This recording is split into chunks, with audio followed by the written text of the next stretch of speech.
Cuando me propusieron dar una charla en la Universidad Francisco Marroquín, y para mí es un honor estar aquí, esta institución de referencia del mundo liberal, y no lo digo de verdad como cumplido, me llena de orgullo y satisfacción, de hecho. Cuando me propusieron dar una charla, me vino a la mente un libro de nuestro llorado colaborador de Libertad Digital, Carlos Semprún Maura, un artículo, que publicó en el diario conservador español ABC, que se titulaba ¿Quién que es no es liberal? Es un título, me dijo Pedro, por favor, ¿puedes cambiar el título que queda un poco raro?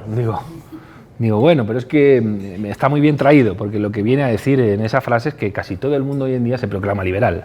Lo que pasa que la concepción que se maneja de la libertad es muy distinta en función de cuál es tu cosmovisión y tu imaginario. Hay mucho liberal de cintura para abajo y menos liberales de las cejas para arriba, ¿no? Que era lo que decía en ese texto Carlos Semprún Maura, que es el hermano de Jorge Semprún, que fue ministro de Cultura con el Partido Socialista, con Felipe González, y que era un señor que había sido de izquierda bastante dura, tanto en Francia, que fue donde vivió la mayor parte de su vida, como en España, y pues de nuevo fue otro caso de izquierdista saltado por la realidad. Para llevarlo al día de hoy, esta reflexión que hacía Carlos Semprún Maura hace 25 o 30 años, pues he pensado en dos libros que se han publicado muy recientemente en España y que creo que son muy, muy importantes para esto que estoy comentando. Una defensa del liberalismo conservador, de Francisco José Contreras, publicado por el sello editorial, por el sello liberal Unión Editorial y por el Centro Diego de Covarrubias, que es un centro muy interesante español que difunde las ideas de libertad desde una óptica cristiana. Y este otro libro, Eres liberal y no lo sabes, un manifiesto europeo por el progreso y la convivencia frente al populismo y al nacionalismo. He entrevistado a los dos autores en mi programa de libros en el radio, que es la radio del Grupo Libertad Digital, y las dos entrevistas fueron muy sustanciosas, ¿no? Si queréis paso a comentaros algunas ideas, ¿no? Comentan los autores en este libro, ¿no? En estos libros. Francisco José Contreras, por cierto, los libros, para que veamos de qué estamos hablando, fijaos ya en la portada, ¿no? Lo distintos que son.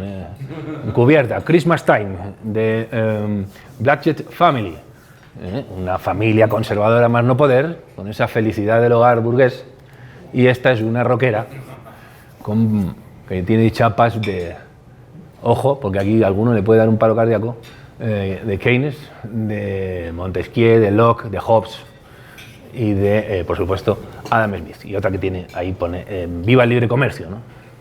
En fin, hasta en las portadas se ve que están hablando de unos liberalismos bastante distintos, ¿no? El profesor Contreras dice que su libro es una defensa del liberalismo conservador o quizás sobre todo un ataque al libertarianismo, como él lo puede definir, y al liberalismo igualitarista. Dice que los dos son degeneraciones del liberalismo. Una degeneración lleva a la socialdemocracia o al liberalismo igualitario que defiende un Rawls, y del libertarianismo pues dice que degenera en una suerte de ideario ultraindividualista que no le hace nada bien a la libertad, ¿no? Los libertarios, gente como Francisco José Contreras, pueden decir que son los progres del liberalismo, y del libertarianismo pueden decir que es la enfermedad infantil del liberalismo. Esto, de hecho, lo de la enfermedad infantil del liberalismo es una cita entrecomillada, una declaración entrecomillada que me hizo en mi programa de radio, ¿no? Y ahora que voy a leeros también, pues dice, en este texto sí que dice que el libertarianismo es una extravagancia que socava la causa razonable de la libertad. Y para terminar de hacer amigos, dice, quizás ninguna figura simboliza mejor en su propia vida y obra esa desmesura que Ayn Rand, la escritora libertaria, que proponía sustituir la cruz, un instrumento de tortura, por el signo del dólar, símbolo del libre comercio y, por tanto, de las mentes libres. A los libertarios, dice Francisco José Contreras, debería inquietarles lo de ser compañeros de viaje de la izquierda neomarxista o del marxismo cultural. Y dice pues, que el ultrafeminismo, el homosexualismo, esto conviene matizarlo, no lo interpreta como, ni mucho menos se le puede identificar como homofobia. Pero esto, claro, deberíamos entrar en una exhortación que si no nos hacía agotar el tiempo que tenemos para esta charla. Pero bueno, el ultrafeminismo, el homosexualismo, etcétera, son fruto de la mutación que sufrió el marxismo cuando se quedó sin sujeto revolucionario, el proletariado. Dice que deberían recapacitar, pues el marxismo es la negación misma del liberalismo y que, por supuesto, el marxismo es una ideología totalitaria, ¿no? Mientras que los liberales igualitarios como Rawls o Dworkin terminan en la práctica defendiendo un leviatán socialdemócrata que, con el pretexto de que la libertad efectiva incluye el bienestar, interviene masivamente en la vida cotidiana para distribuir la renta. Francisco José Contreras ha publicado este libro, Una defensa del liberalismo conservador, pero dice, casi es un canto, casi es una elegía, porque dice que el liberalismo conservador es una especie en vías de extinción, que se está, dice, el liberalismo conservador se está extinguiendo, minado por la permisividad moral libertaria de un lado y por el intervencionismo socialdemócrata del otro.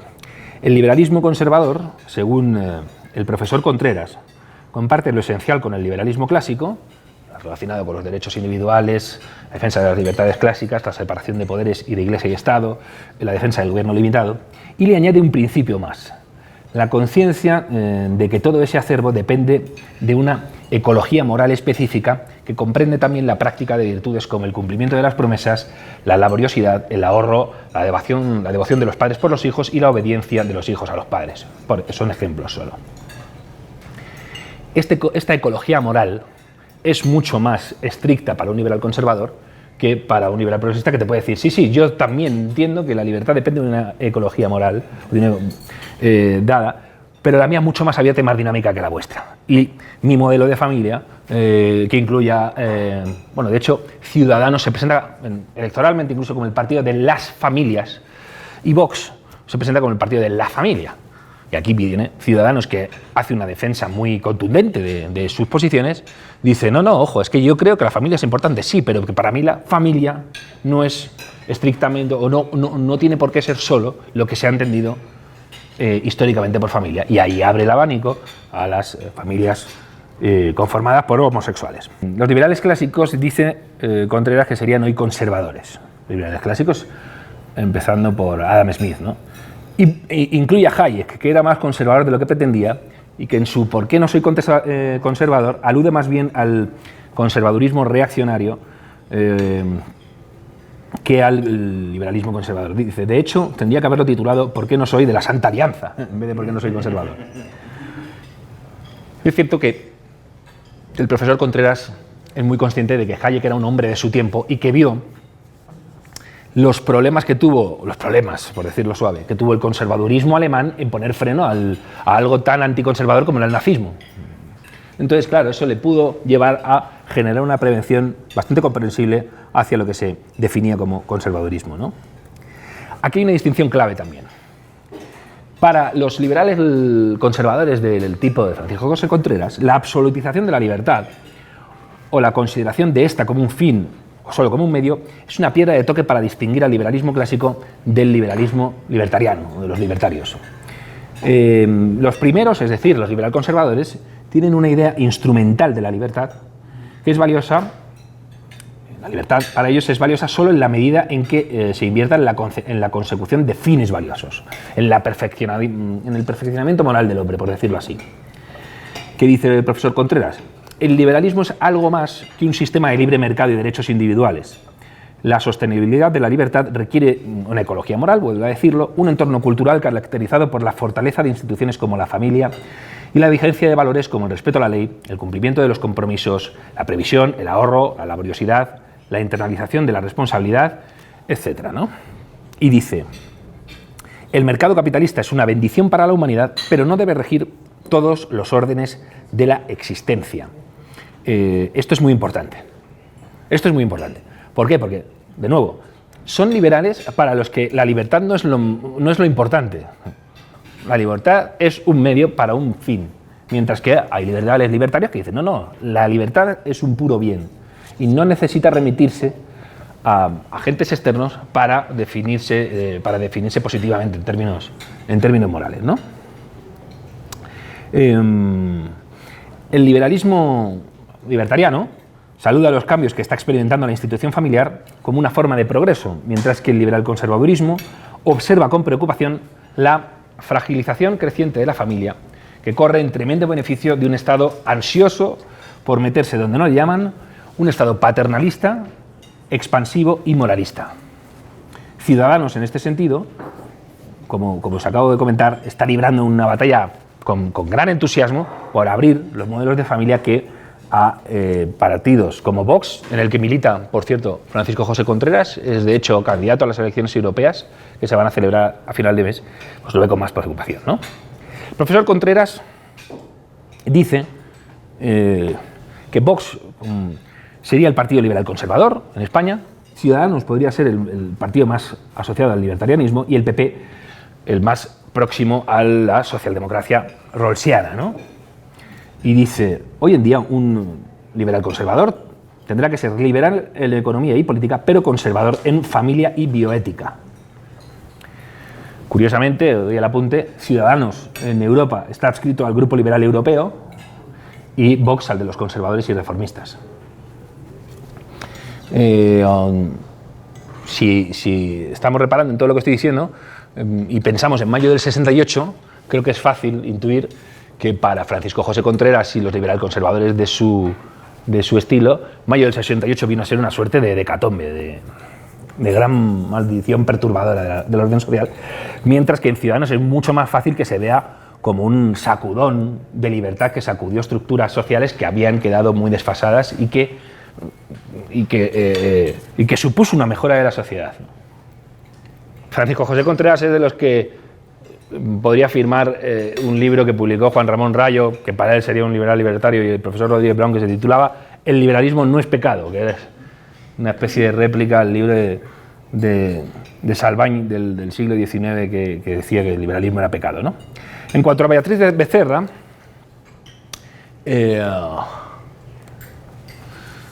Beatriz Becerra es una persona, no es académica, su vinculación al liberalismo no es académica, no ha llegado a él a través de lecturas, sino, ya lo digo, como he dicho antes, haciendo política se ha dado cuenta una persona pragmática que lo que más se aproximaba a lo que ella hacía era el liberalismo, ¿no? De hecho, este título de Eres liberal y no lo sabes no es una muestra de fatal arrogancia, sino que viene a decir que también le pasó a ella eso, ¿no? Que era liberal y no lo sabía.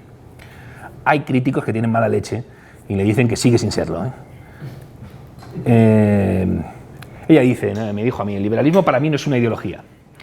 Para mí el liberalismo lo que debería ser es una actitud ante la vida y un paraguas bajo el que podamos unirnos todos los que creemos en el progreso y en las sociedades abiertas. Aquellos que queremos convivir con los diferentes y no tenemos miedo al futuro ni al contacto con los demás. Libertades individuales, derechos humanos, el papel del Estado que garantice la igualdad de oportunidades y la innovación. Esto es una cita literal y aquí podría haber bastante bronca, repito.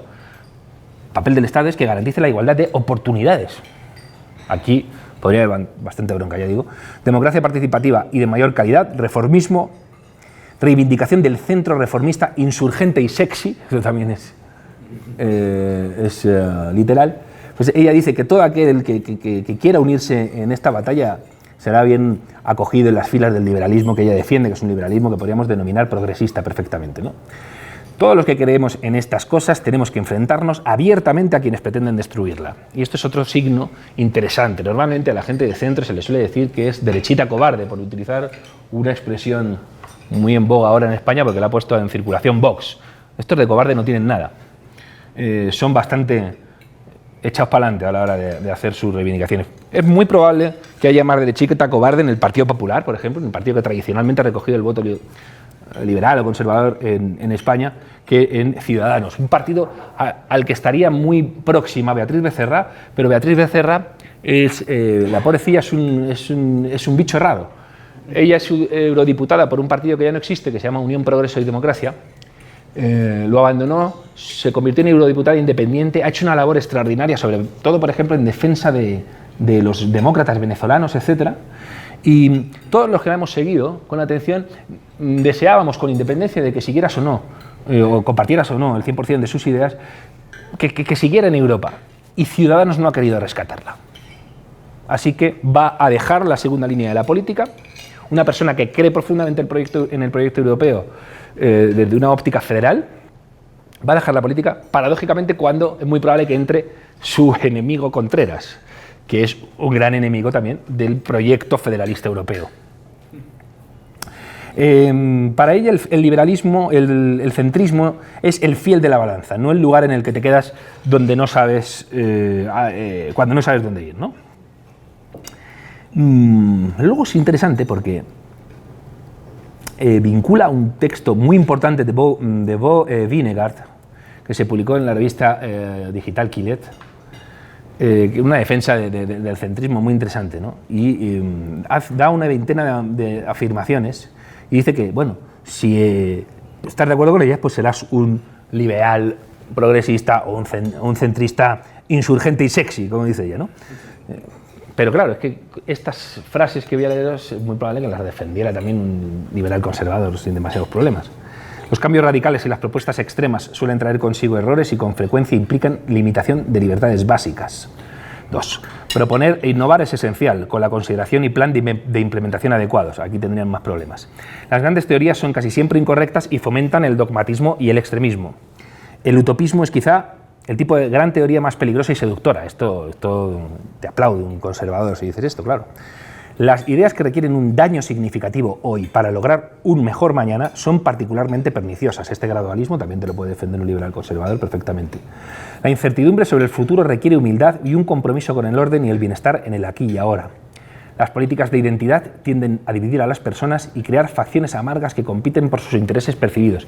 Aquí probablemente pusiera algún reparo Francisco José Contreras a la hora de hablar de identidades nacionales. Uno debe buscar la mejor respuesta. Es muy poco probable que un partido político tenga el monopolio de la verdad. Los sistemas políticos y culturales deben tratar con los seres humanos tal como existen y comprender sus propensiones básicas. Este principio de realismo muy sensato también lo firmarían los liberal conservadores. El excesivo optimismo sobre la naturaleza humana a menudo ha llevado a la tragedia. El sistema político actual, cualesquiera que sean sus fallos, a menudo es sabio porque ha sido condicionado por años de lenta experimentación con humanos reales. Este gradualismo es absolutamente compatible con el liberalismo conservador. Una sociedad decente en el mundo vale más que 1000 utopías en la cabeza. Aunque la ciencia no puede resolver todos los problemas sociales, es el mejor instrumento que tenemos para medir el éxito o el fracaso de políticas particulares. Probablemente un liberal conservador aquí dijera depende. Es importante, por tanto, proteger atentamente la libertad de expresión y la investigación libre para que las mejores ideas se debatan rigurosamente en el foro público. Las ideologías políticas tienden a cegar a las personas sobre las mejores políticas. Las mejores políticas sociales se logran mediante una experimentación lenta y cuidadosa, no a través de un dogma. Las propuestas de políticas que se desvían del consenso con los gobernados, aunque sean en última instancia correctas, amenazan con alienar a las personas y fomentar el descontento.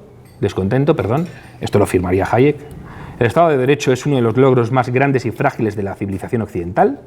Protege a los ciudadanos de los caprichos de sus líderes, por tanto debe ser elogiado y protegido. Los prejuicios de las personas requieren atención y no pueden pasarse por alto. Por último, tener un documento escrito o legado de leyes y principios que se respetan ayuda a asegurar la preservación del Estado de Derecho. Hasta aquí lo que puedo leeros de lo que creo que es relevante de este libro de Beatriz Becerra. Y por último, pues sí que puedo hacer alusión a este artículo que publiqué en 2015 que se llama Liberales con Podemos y que provocó un terremoto en la gente que no pincha en los links. Están para algo los links, ¿verdad? Estás loco, Mario, ¿no? Que yo no digo nada. Yo digo que hay un estudio del Centro de Investigaciones Sociológicas, que es el instituto estatal que hace encuestas políticas, sociales, culturales y económicas en España. Preguntó a la gente que se definieran según su etiqueta ideológica y el resultado súper sorprendente fue ese que podéis ver ahí, ¿no? El Partido Popular, donde refugio de liberales y conservadores durante mucho tiempo, tenía muchísimo votante conservador, bastante votante democristiano, y los liberales son menos aún que los que no saben que son, si lo veis. Entonces, eso chocaba mucho. Y sin embargo, en Podemos, que es un partido comunista, regido por comunistas, los comunistas son bien pocos, socialistas son bastantes, progresistas son muchos, y los liberales son el segundo grupo. El segundo grupo. Por encima de socialdemócratas, de ecologistas, el segundo grupo. Y entonces aquí la gente dijo, pero estos que entienden por liberales, y mucha gente decía, son liberales de bragueta, seguro, de nada más. Bueno, habrá que ver, ¿no? Y Ciudadanos, pues es el partido donde los liberales tenían un voto, o sea, una prevalencia muy destacable, junto con los progresistas, ¿no? Estos dos partidos han sido los que más han sido, o podrían definirse como partidos catch-all, ¿no? Y como os comentaba antes de que empezara la charla, pues fijaos, ¿no? El UPyD, que era un partido muy laico, tenía muchísimo democristiano, incluso mucho conservador, y esto estaba fundado por gente de izquierdas. Rosa Díez, su líder durante mucho tiempo, fue una muy importante militante y dirigente del Partido Socialista, ¿no? Así que esto vuelve con esta tabla puedo volver al inicio del título, ¿no?, de la charla. ¿Quién que es no es liberal? Le preguntas a un liberal del PP por qué es liberal, probablemente a lo mejor ni las comas coincidan con lo que te diga un liberal de Podemos, ¿no? Y sí que es significativo. Podemos ahora mismo está en coalición con Izquierda Unida, que es el partido, esta coalición donde están los comunistas, y ahí sí que hay muchísimo comunista declarado y muy poco liberal, ¿no?